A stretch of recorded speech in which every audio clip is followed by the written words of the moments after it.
So how many of you remember this acronym from school a long time ago? LCM stands for least common multiple. So we already know what multiples are. It's when we're starting with a number and we're writing out the times table. We're multiplying that number by 1, by 2, by 3, and we're writing out the times table for that number. So when we're finding a least common multiple, we're comparing the multiples of more than one number, and we want to find the one that matches. And it's the least. There might be more than one that matches, but we want to find the lowest number that's in both or all three sets of multiples. Now, this might seem kind of like boring. Why are we going over this? We know how to do this. But this is important when we get into the chapter on fractions. You need to know your least common multiple. So that's a really important concept when you're adding and subtracting fractions, as we'll get into later on in another chapter. So I have two sets of multiples here that we want to calculate, and when we calculate them out, we want to find the LCM, the least common multiple of those two sets. So the first set is 3 and 4. So what we do is we're just going to write out the first maybe 4 or 5 of the multiples of each number. So for 3, we have 3, 6, 9, 12, and 15. So if you need to go farther, we can add it later on, but you don't want to write out 10 or 12 when you might only need the first 3 or 4. So for 4, we're going to start with 4, then 8, then 12, then 16, then 20. So when we look at these multiples, the ones that are the same are this 12 right here.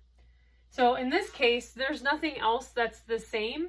So this just happens to be the least common multiple. Now, if I were to go on a little bit further, so 15, 18, 21, 24, and I went one more on this one, I could see that there are common multiples. There's more than one multiple that's common in these sets, but we want the one that's the lowest, the least common multiple. So the least common multiple for 3 and 4 is 12, which so happens that if you multiply 3 times 4, you get 12. And so sometimes that happens. Sometimes the least common multiple is when you multiply those two base numbers together. But that doesn't always happen, as our next example will see. So when you're trying to find a common denominator for fractions, a lot of times you might take, oh, let's just do 9 times 15, and we know that's a common multiple. But if you do that, you're going to have to reduce more at the end. There will be more reduction that will have to happen. So this is a nice way to kind of reduce the work at the end. But just know that if you want to find a common multiple, the easiest way to find a common multiple is just multiply those two numbers together, and you know that's going to be a common multiple. But if you want to do less work in the end and deal with lower numbers when you're doing all this multiplication to find common denominators for fractions, find the least common multiple.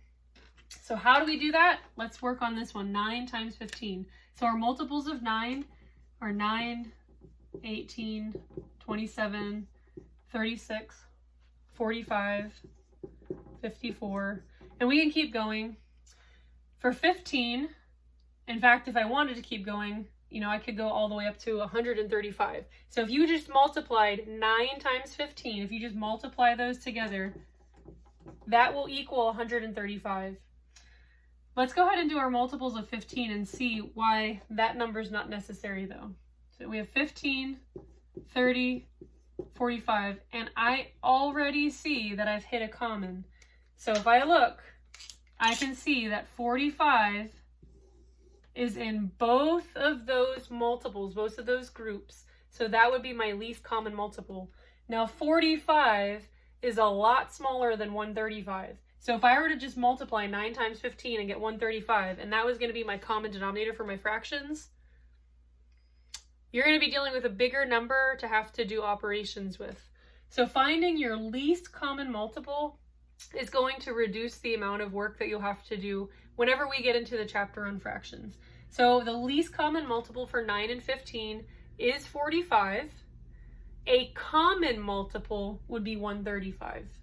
But we want to practice looking for the least common multiple, the lowest number in the groups of multiples that's common.